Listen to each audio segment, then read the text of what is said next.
রেভেনসউডের শান্ত শহরে জঙ্গলের গভীরে অবস্থিত সেখানে একটি পুরানো জরাজীর্ণ প্রাসাদ ছিল যা ব্ল্যাকউড ম্যানর নামে পরিচিত। কিংবদন্তি ছিল যে প্রাসাদটি অভিশপ্ত ছিল এবং অন্ধকারের পরে কেউ এটির কাছে যাওয়ার সাহস করেনি। এক ঝড়ের রাতে একটি কৌতূহলী ভাই এবং বোন অ্যালেক্স এবং মিয়া কিংবদন্তি পরীক্ষা করার সিদ্ধান্ত নিয়েছে। ফ্ল্যাশলাইট এবং দুঃসাহসিক অনুভূতিতে সজ্জিত তারা বিস্ময়কর প্রাসাদের কাছে পৌঁছেছিল যখন বজ্রপাত অন্ধকার আকাশকে আলোকিত করেছিল। যখন তারা সামনের দরজা দিয়ে পা রাখল তখন একটা ঠান্ডা বাতাস তাদের পিছন থেকে বন্ধ করে দিল। ভাইবোনরা নার্ভাস দৃষ্টি বিনিময় করেছে কিন্তু ছায়াময় করিডোর অন্বেষণ করতে চাপ দিয়েছে। হলগুলির মধ্যে অদ্ভুত ফিসফিস প্রতিধ্বনিত হল এবং বাতাস প্রতিটি পদক্ষেপের সাথে ঠান্ডা হয়ে গেল। শীঘ্রই তারা একটি পুরানো ধুলোময় লাইব্রেরিতে একটি পেডেস্টালের উপর একটি অদ্ভুত বই সহ হোঁচট খেয়েছিল। মনে হল ওদের ডাকে তাদের ভালো রায়ের বিরুদ্ধে। তারা এটি খুলেছিল একটি নৃশংস শক্তিকে মুক্ত করে যা বহু শতাব্দী ধরে প্রাসাদের মধ্যে আটকে ছিল।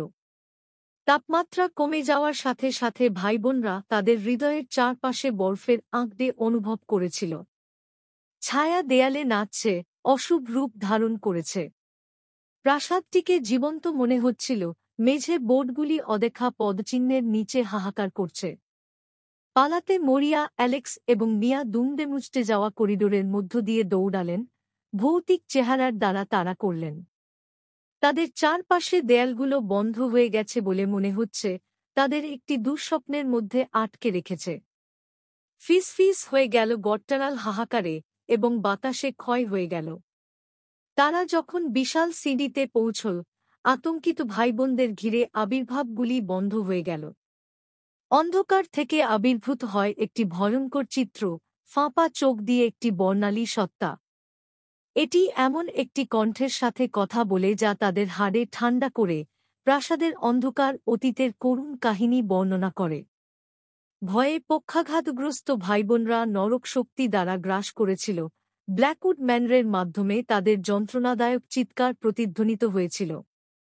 বাহিরে ঝড় উঠেছিল, ভিতরের ভয়াবহতাকে ঢেকে রেখেছিল, কারণ অভিশপ্ত প্রাসাদটি আরও দুজন শিকারের দাবি করেছিল। কিংবদন্তি ছিল যে ঝড়ের রাতে অ্যালেক্স এবং মিয়ার মরিয়া কান্না এখনও শোনা যায়, সেই ভাইবোনদের একটি ভুতুড়ে অনুস্মারক যারা ব্ল্যাকউড ম্যানরের গোপনীয়তা আনলক করার সাহস করেছিল। নগরবাসী তাদের ট্র্যাজেডি থেকে শিখে প্রাসাদটি এড়িয়ে চলে, এটি ভিতরে লুকিয়ে থাকা অন্ধকারে রেখেছিল।